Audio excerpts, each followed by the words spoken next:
Hey, what's up? So today I'm going to give you a realistic list of pros and cons to starting your own business. And what I think is going on right now is a lot of things on the internet go on, like talks about, hey, you start your own business, you got to start your own business, do this or do that or whatever. And it's kind of glorifying how awesome it is to start your own business. And I'm not entirely sure that is true. And I don't think starting your own business is for everyone either. And similar to everything in life, I think everything that is good is not entirely good. It's also got bad points to it. Everything is bad also has good points to it.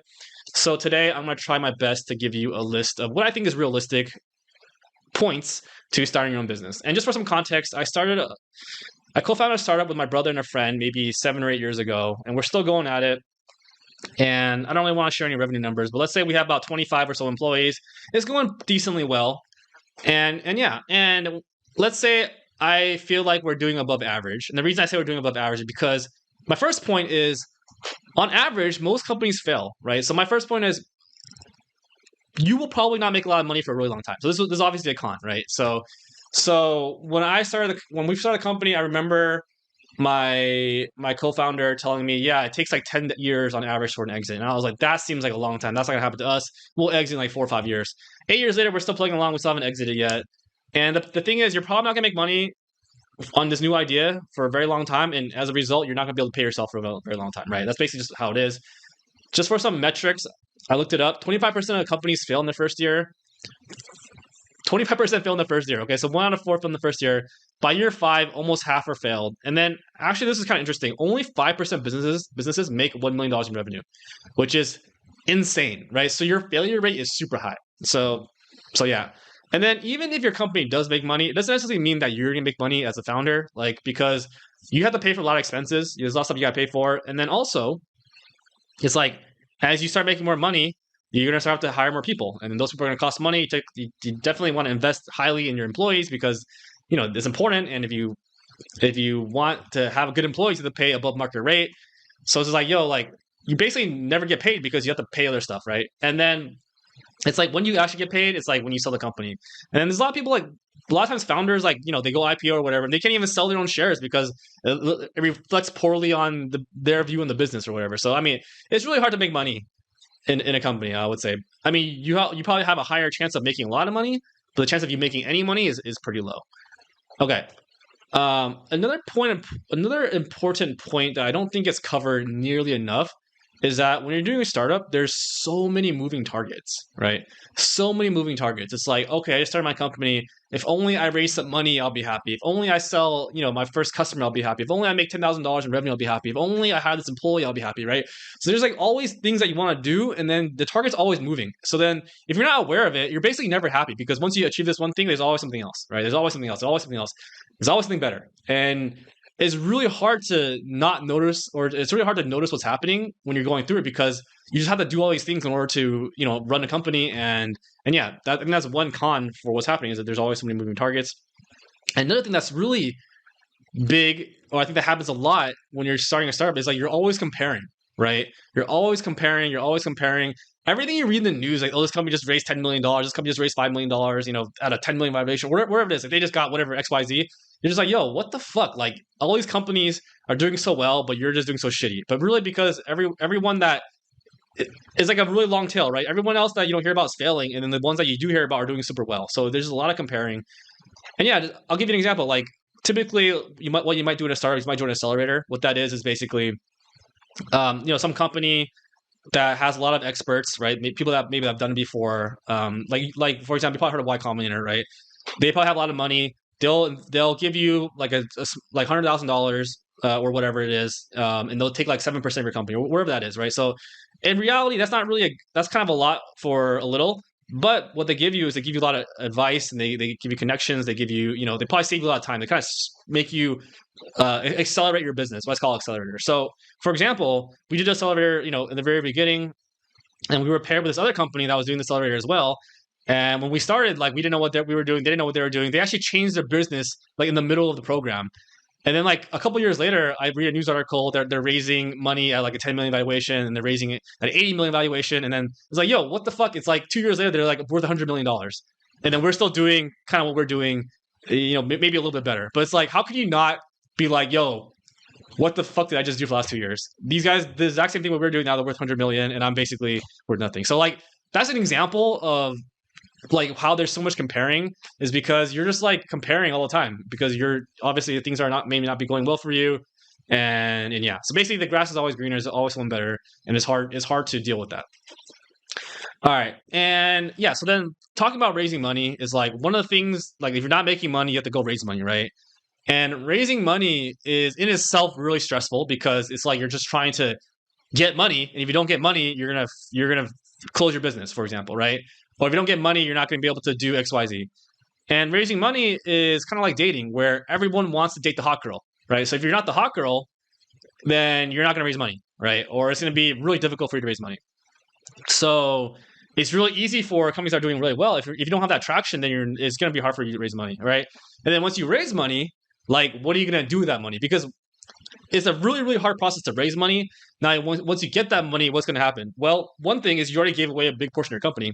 So when you sell your company, you're going to make a lot less money. The idea is you can grow a lot faster. So now you have to deploy this capital to grow faster, right? But then you don't really know how to do it. So you're going to be spending a lot of money. And you're probably wasting a lot of money. And now you're on a clock, right? Because now that you're spending all this money, your company has a shorter, your company has like a shorter runway. And now you're hiring all these people dependent on you for their jobs, right? And now you have to sell for, let's say you raise at a 10 million valuation. Well, you can't sell for 10 million anymore. You have to sell for 20, 30, 40 million, right? So how you get to 40 million, you have to grow a huge revenue in order to do that. So now everything's accelerated. Now you have to do more. So is raising money good? It can be, but it's also a lot more stressful. So that's kind of the pros and cons. I'm not saying it's a bad thing. I'm not saying it's a great thing either. All right. Kind of the less obvious stuff is like, yeah, you can do anything you want, but you also don't know what you're doing, right? So it's like you have the freedom to do whatever you want, but you have no idea what you're doing. So is that good? Is that bad? It kind of just depends. But it could be good, it could be bad, right? So the thing is, like, I'm of the opinion that nobody really knows what they're doing at all, ever. But you're the one that's supposed to know what they're doing, right? So it's like everyone depends on you to know what you're doing, and you don't. You really don't. So you're just trying to figure things out. So that causes internal stress. It could also be exciting because you can try all these different things. So it kind of depends on how you want to take it. So it's not really a good thing or a bad thing, but it is a thing that definitely happens. And then talking about employees. So employees are good because you can hire someone to replace the work. Anything that you don't want to do, you can pass it to your employee as long as they can do a good job, right? And so employees are great. But the downside is like it takes a while for you to find someone that's productive and better than you at this job. And then what also happens is you can really easily hire bad employees, and bad employees really fuck everything up because they fuck up your culture. If like you have one bad employee, like it messes up for everyone else. It makes it difficult for everyone else. Other people don't like to come to work. They just kind of bring your bar down, so your standard of excellence is like lower now. It's hard to fire employees as well because you're worried about getting sued and all this other stuff, and yeah, so it's like it's a double-edged sword. It's something that you have to do, but you have to do it very carefully. So is that a pro? Is that a con? I would say it's both. But yeah, that's kind of how you would view it. I would say a pro of having your own company, kind of just a personal thing, is like it does make you slightly more interesting to talk to. So if you're just like at a party or whatever, and people are like, "Oh, okay, so what do you do?" and you go, "Oh yeah, I like I do like I do a software company that makes software for funeral homes." Like that's kind of interesting, right? And then later on they go, "Oh, they find out that you're co-founder of that company or whatever." It makes you slightly more interesting to talk to. Then you're like, "Oh, I'm an accountant or whatever," because there's just more to talk about. But on the flip side, and then this happened to me for a number of years, it's like, "Oh, what do you do?" "Oh, we make software for funeral homes," and it's like, "Oh yeah, how's it going?" And then like deep down, it's going really shitty. It's going poorly. Like we're about to run out of money and like all these problems, and you're like talking about it, and you're just like, obviously you don't want to say that to someone you just met, so you're just like either one, you're just saying, "Oh yeah, it's going all right," and then deep down you're just like thinking about all this shit that's happening that isn't going well, or you're just telling them your problems, which also isn't great either. So yeah, so it does make you more interesting to talk to, but I think I think it actually depends a lot on whether or not things are going well with your company. Whether or not, like for example, 4 years ago, I would not be making this video because I'd be too embarrassed, right? That makes any sense. So I think that's a pro, that's a con. I think that's a realistic view of what it's like. Okay. Another thing with having your own startup or whatever is that you don't have a boss, right? Which is sounds like it's amazing because there's no one there to tell you what to do, right? And I would argue no one telling you what to do isn't necessarily a good thing. Sometimes I daydream and I'm just like, I wish I had a job where I work like I don't know. I'm like I'm just doing a task.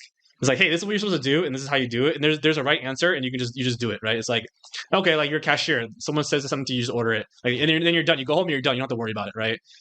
Because there is a lot of benefit in that. It's like you don't take home work. You don't take work home with you. You don't have to think about anything. You just do it, and you're done, right?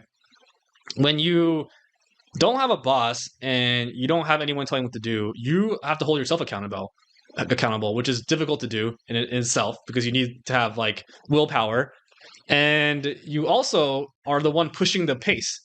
So it's like, hey, is what we're doing good?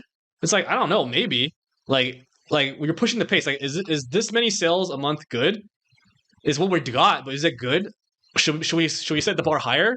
When we set the bar higher and we don't hit it, is that bad? Right? So there's just like a lot of like decisions you have to make, and a lot of like things you have to put up with.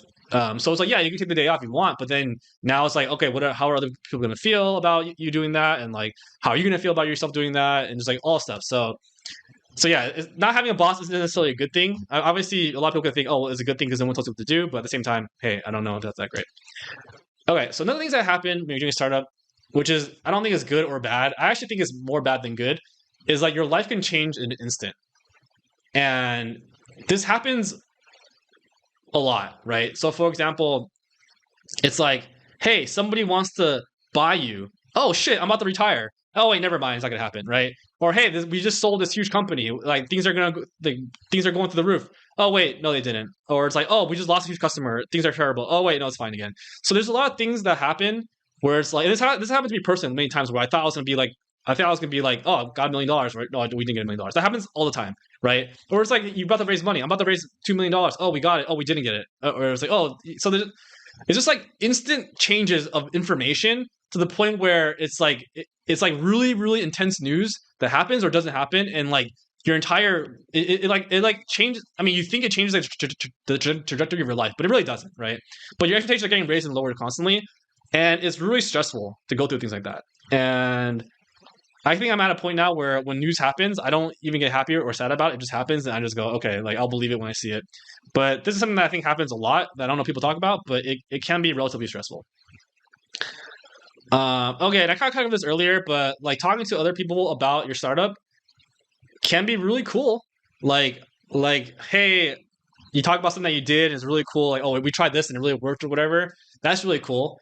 Or it can suck a lot because it's not going well, and you feel like you feel like you wasted 5 years of your life, and things are failing and everything's failing, and you feel like a loser or whatever. Now you got to talk to people about it when they ask you about it. So like, there's like levels to it. It can go well or it can't go well. I would say it's something to consider, right? Because you're always like for me personally, like for the first like 5 or 6 years I was doing this, maybe not 5 or 6, maybe like 4 or 5, I was constantly comparing what my career would have been like if I didn't do a startup to if I didn't do a startup, right? Because the startup trajectory looks like this, where it's like really, really shitty and then it gets better, right? But then like for those years where it's really, really shitty, like your life as a whatever you were doing before, is way higher, right? And at some point it crosses, but before that point, it really, really sucks. So something just keep note of that. Yeah, so then this kind of thing, this kind of similar to like being your own boss or whatever. Is like you get to make decisions, which is awesome, but at the same time, getting to make decisions is also kind of shitty, right? Because your decisions could be bad, and you don't know if they're good or not, right? And you're not really sure of yourself, and it's just there's a lot of pressure to make. If you make the wrong decision, it has really huge downsides to it. Like people could lose their jobs, right? Or you could lose a lot of money, or you could make a lot of money. So there's like a really like, and you don't really know what you're doing. So like there's a lot of decisions that you're making that are fun, and then there's a lot of decisions that you're making that are not fun, right? Or maybe sometimes you got to make a bad decision, like you have to let someone go, or you get to do this or do that, and it's not fun. But you still have to do it. So there's pros and cons to this as well. Kind of taking time off is like, hey, you can do whatever you want, take time off, right? You're your own boss. But at the same time, it's like, oh, you actually can't because stuff has to get done, or you want to set a good culture, or whatever. And then like if you take time off, you feel bad about it. So you don't want to feel bad about it, right? So there's a lot of things that happen. So it's not all good and all bad. One thing I will say though, like a lot of my friends tell me they have Sunday scaries. It's like, oh, Sunday night, and like they're like really stressed about going to work. And I don't really have that. Like I don't really fear going to work because going to work is fine. Is like kind of fun and it's fine for me. But then there's like so many other levels of scary you have to deal with, right? That just happens. So I would say, yeah, you don't have to worry about going to work probably because like you don't have a boss or anyone like gives you a hard time. But at the same time, like there's a bunch of other things that will give you a hard time, which I kind of discussed previously. And yeah, I think one of the positive things I think it's one way to get rich, right? Because like I don't believe that you can get rich trading time for money. I feel like you need some sort of leverage, even if you're getting paid like, I guess unless you're like an NBA player or whatever, you're getting paid millions and millions of dollars, and yeah, you can trade time for money. But like your average person, even if you're making like let's say top 10 percentile in America is like making 200K a year or 250K a year or even 400K a year, right? Let's say you're top 5%, like yeah, that's money, but it's not fuck you money, right? Because you probably have like expenses and all that stuff. You're paying taxes or whatever. Like you're not gonna get rich off that 400K unless you like invest that money and leverage your time somehow, right? So I think if you start your own business and you're able to sell that business for a multiple later on, that's one way to get rich, right? The downside is like the chances of you getting rich are really low, right? Really low. Like I said earlier, 50% of companies fail in the first 5 years. And the chance of you making any money is low, right? Because you're right. The chance of you making have a huge exit is even lower. So it's a trade-off, right? So there's positives and negatives to it. All right, and then another thing that's cool. I did this as well. Is you can work with your friends, right? You do what you set your own culture, work with your friends, and do whatever. It's really fun. You're building a business together. But the downside is it could dramatically change relationships, right? If things don't go well or you don't agree on something, when money comes into play, like things get different, right? And that could change relationships. And relationships are important, and money can't buy relationships, and it can mess things up, right? So something to consider because money can't solve everything. Okay, and then another benefit I would say is your efforts stack, right? So if let's say you work at McDonald's, you go there, you do a job, you do a job, and then you get paid money, and then you go home, and then that's it, right? So all that work you did today was basically exchanged for that money you got paid today. Um, and you're basically just trading for time for money. But when you are like a part owner of a company and you build out a process and like you did that today and that process is still in place, next year, then you're actually benefiting from that work you did that day, right? So something that you did previously will pay up, and then if you as you accumulate these things that you're doing every day, it's like kind of like a building of leverage, right? Building of leverage, and that's why when you sell the company, you can make more money. But it's also like if you sell this one customer, you build this process, it improves it by 5%, you're benefiting from that. So a good thing is that your efforts stack. So this is a good way to leverage your time because everything you're doing can potentially stack and benefit you later on. Okay, and then something that I would say the downside is by definition, you don't have the skill set for what you're trying to do. So basically, your job as starting the company is you have to figure out this process where it's repeatable and it's scalable. But by definition, your skill set is not doing this thing, right? So you're doing it, you're figuring out, and you're probably bad at it, right? You're most likely bad at it, but you still have to do it. And then you do it to a point where you get decent at it, and then you have to replace yourself with someone else that can do it better than you, right? So there's someone else out there for sure that's doing it. They can do it better for you. You got to hire them, and you got to pay them so that they can do it. But by definition, you're not going to be good at it. So you're just doing a bunch of stuff that you're bad at, right? So you're just always doing stuff you're bad at, and you don't really have the skill set to do anything amazing because you're not. That's not your skill set. So I don't know if that's good or bad. You get to try new things, but at the same time, like you just personally, I just feel like I'm bad at everything sometimes. So that's something that you have to deal with as well. You're gonna get rejected a lot. I don't know if this is good or bad. I mean, obviously there's good to it because you kind of learn from that. But at the same time, it kind of sucks because you're just getting rejected all the time. So it's like, yeah, you're rejected from mostly just trying to find new customers with your ideas, people giving you money, your friends rejecting your ideas, your partners rejecting your ideas, or not even exactly like customers, but people you want to partner with in the industry, employees rejecting your ideas. So you're gonna get rejected a lot, and that's just kind of part of the thing.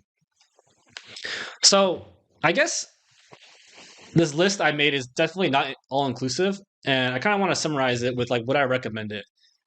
And if I were to be honest with you, like for the first 4 years, I did not I would not have recommended it because it wasn't going well for me at the time. Now it's going better for me, and I would definitely recommend it to myself. But would I recommend it to you? I think it depends a lot on you, right? So if you kind of understand everything I just went through and you can deal with everything I just mentioned, then yeah, I think you should do it. But I think you got to go in with having realistic expectations. So everything you read in the news, like, oh, we just raised all this money and I have a company where we can just like, we eat all these like free protein bars and all this swag and free Ubers to work or whatever, like all this VC money that you can spend. Like that's kind of rare, right? Like more likely you're like hella watching your budget, like you're like every dollar counts. You're like really like keeping an eye on like expenses and yeah. So I obviously this is my personal experience. So yeah, but that's something I would consider is like, hey, make sure you're not thinking about what you see on TV as what your life is going to be like. But other than that, there are a lot of pros that maybe I talked about, maybe I glossed over, but there's a lot of benefits to being your own boss and not having to do what anyone else tells you to do. So there we go. Hope you found this useful. And if you would like, I have a Discord channel you can join. I am trying to get people to start setting goals and accomplishing them. So there's a little bit of a goal setting thing that we're doing in August, so you can join. I would recommend if you're not gonna talk in there, just don't join because I feel like you get out what you put in. So, anyways, hope you found this helpful and see you next video next.